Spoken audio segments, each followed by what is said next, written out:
नमस्कार दोस्तों, आज हम जायसी द्वारा रचित पद्मावत की कथा वस्तु या फिर कथा सार या सारांश पढ़ेंगे, वो भी उस खंड का जिसमें नागमती वियोग खंड बताया गया है। सर्वप्रथम हम ये जान लेते हैं कि पद्मावत की रचना का समय क्या है। तो वो संवत 1540 बताया जाता है। और पद्मावत की भाषा क्या है? अवधी भाषा में लिखी गई है।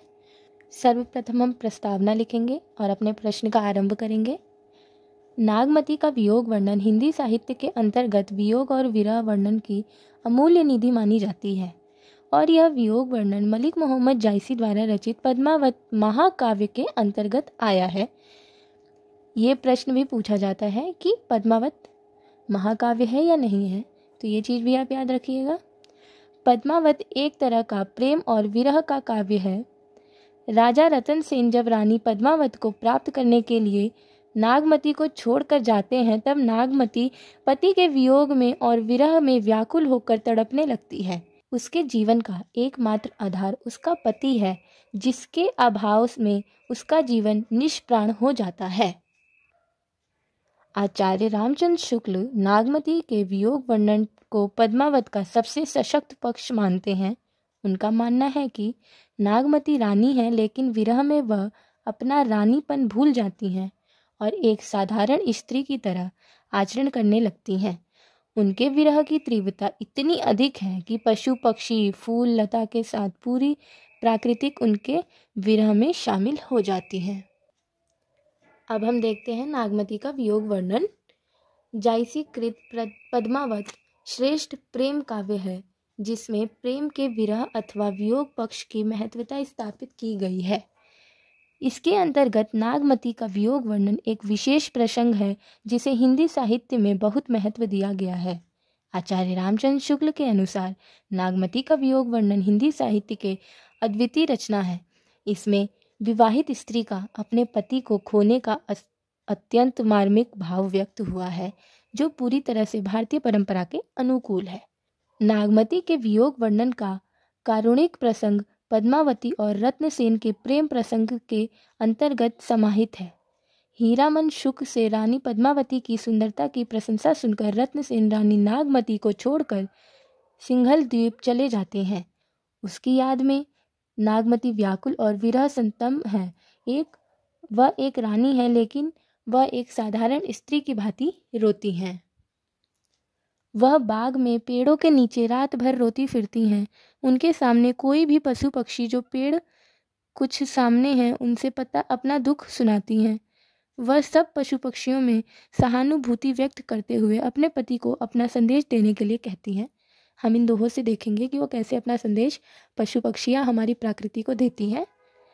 पीऊ से कहियो संदेशड़ा ए भौरा ए काग, सो धनी बिरहो जरी मुई तेही का दुआ हम लाग। नागमती का विलाप और करुण कंदन इतना मार्मिक है कि उसके विलाप से उसके बागीचे में उदासी बरस रही थी। पेड़ पौधे सूख रहे थे। उसके रोने से पशु पक्षियों की नींद हराम हो गई थी। उसके रोने का कारण जब एक पक्षी पूछता है और नागमती जब उसे अपनी कथा बताती है, तो वह संदेश ले जाने के लिए तैयार हो जाता है। पद्मावती के लिए उसका संदेश बहुत मर्मस्पर्शी है, जो एक नारी के अंतर्मन की वेदना को परिलक्षित करता है। इस दोहे से हम देखते हैं, हमहु बियहि संग ओहि पीऊ, आपुहि पाई जनु पर जीऊ। आगे देखते हैं। इस प्रकार नागमती का वियोग उस विवाहिता भारतीय नारी का विरह है, जो अपने पति को अपना सर्वस्व मानती है। वह पति के मंगल की कामना करने वाली है तथा अपने सुख दुख की उपेक्षा करके पति के सुख में ही अपने को सुखी मानने वाली है। वह अपने पति पर अपना सर्वत्र न्यौछावर करते हुए कहती है, यह तन जारो छार के कहो कि पावन उड़ाए, मकु तेहि मागर उड़ी परे कंत घरे जह पावे। अर्थात कि वो अपने शरीर को निछावर करके कह रही है कि मेरा शरीर जल जाए, मेरा शरीर खत्म हो जाए और मैं उस रास्ते पे जाके गिर जाऊं जहाँ पर मेरे पिया आएंगे। नागमती का वियोग ऐसे समय का चित्रण है जिसे मध्यकाल कहा जाता है। इस काल में स्त्रियों की दशा अत्यंत ही शोचनीय थी। उन्हें किसी चीज की स्वतंत्रता नहीं थी। उनको केवल मात्र उपभोग की वस्तु समझा जाता था। ऐसे समय में नागमती का चित्रण एक नारी की अस्मिता तथा उसके अधिकारों के लिए संघर्ष को दर्शाता है। यह कवि जायसी की अपार सहृदयता का परिचायक है, जिसे ऐसे समय में उन्होंने एक परिव्यक्तता स्त्री की आवाज़ को मुखर अभिव्यक्तित अदान की है। रानी नागमती के प्रेम में इतना बल है कि रत्नसेन को वापस आना पड़ता है। इस प्रकार नागमती मध्यकालीन सामंती समाज में एक ऐसी स्वभाविनी स्त्री की प्रतीक है जो अपने हक के लिए कुछ भी करने को तैयार है। नागमती का विरह वर्णन अत्यंत ही हृदय स्पर्शी है। यह कविता की पहचान उसके मार्मिक तत्व से होती है। पद्मावत में नागमती का विरह वर्णन ही इस काव्य की मर्मस्थली है। विरह की अनुभूति यहाँ इतनी सघन है कि नागमती जैसे रूप गर्विता वन वन बिलकती है, उसके अहंकार का विलग्न हो गया है। उसकी भावना इतनी व्यापक हो गई है कि उसमें जड़ चेतना का भाव समाप्त हो गया है। पूरी प्रकृति उसके विरह ताप में जल रही है। नागमती एक रानी है, परंतु विरह की दशा में वह अपना रानीपन भूल जाती है। उनका स्वरूप एक साधारण स्त्री का हो जाता है। प्रेम और विरह नितांत वैयक्तिक भावना है, लेकिन रानी के विलाप में सारा चित्तौड़ शामिल हो जाता है।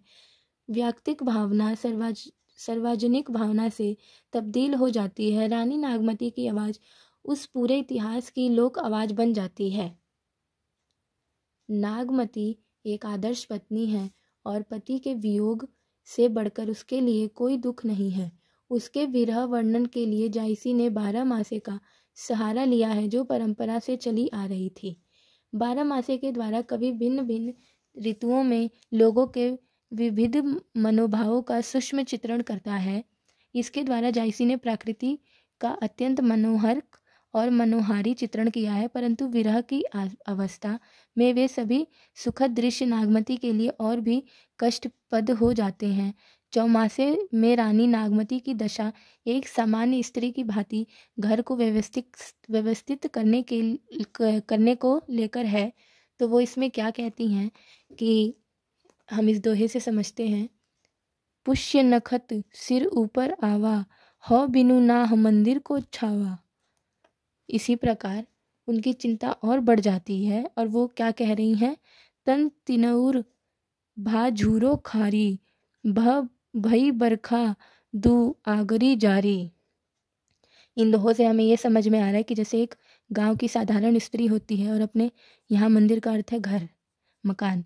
तो एक गांव की स्त्री बरसात में जब वो झोपड़ी होती है और वो उड़ने लगती है, उसका घास वास उड़ जाती है, तो उसको ये डर रहता है कि मेरे पिया नहीं है तो वो झोपड़ी कौन छावेगा। यही नागमती कह रही है कि मेरे पिया नहीं है, मेरे सिर के ऊपर कोई नहीं है। जो मेरे सिर के ऊपर आया, इतना बड़ा तूफान है, उसके लिए मेरे मंदिर की छत कौन छाएगा। इससे हम समझ सकते हैं कि नागमती एक रानी ना होकर इस समय एक साधारण स्त्री की तरह अपने पति के लिए तड़प रही हैं। अब आगे हम इसका निष्कर्ष देखते हैं। निष्कर्ष, इसमें कोई संदेह नहीं है कि नागमती का वियोग उस चरम अवस्था में ऐसी स्त्री का वियोग है जिसको छोड़कर उसका पति दूर चला गया है। हिंदी साहित्य में विरह वियोग का ऐसा चित्रण अत्यंत नहीं मिलता। यद्यपि वियोग वर्णन का स्वरूप सूरदास, बिहारी आदि कवियों में भी मिलता है, परंतु जायसी के नागमती का वियोग इतना जीवंत और वास्तविक लगता है कि इसमें कृत्रिमता की कोई गुंजाइश नहीं है। नागमती का विरह भारतीय नारी के आत्मगौरव का वाहक है, जिसमें पति के बिना स्त्री अपने को अस्तित्वहीन मानती है। जायसी ने नागमती के माध्यम से मध्यकालीन स्त्रियों की अभिव्यंजना की है, जिसके साथ आम जनता की संवेदना और सहानुभूति जुड़ जाती है। हम पद्मावत के वियोग खंड में यही देखते हैं कि जायसी ने जो नागमती है उनका वियोग वर्णन 12 मासे के सहारे से किया है। जो 12 महीनों के जो खुशियाँ और मौसम के बदलाव में ऋतुओं के हिसाब से कुछ खुशी आती है तो कुछ दुख आता है, परंतु दुख तो दुख और जो सुख है वो भी दुख में ही नागमती के लिए परिवर्तित हो जाता है। अपने पति के बिना वो अपने पति के लिए तड़प रही है और राजा रतन सेन उससे दूर चले गए हैं। और इससे ये भी पता चलता है कि जो जायसी हैं उन्होंने नागमती को भारतीय स्त्री के रूप में दर्शाया है। जो मध्यकाल में हर एक स्त्री की स्थिति थी उस समय, वो उन्होंने इस पद्मावत के माध्यम से हमें बताने की कोशिश की है। अगर आपको मेरा पढ़ाया हुआ थोड़ा सा भी समझ आया हो तो कृपया मेरे चैनल को सब्सक्राइब और मेरी वीडियो को लाइक करके जाएं। धन्यवाद।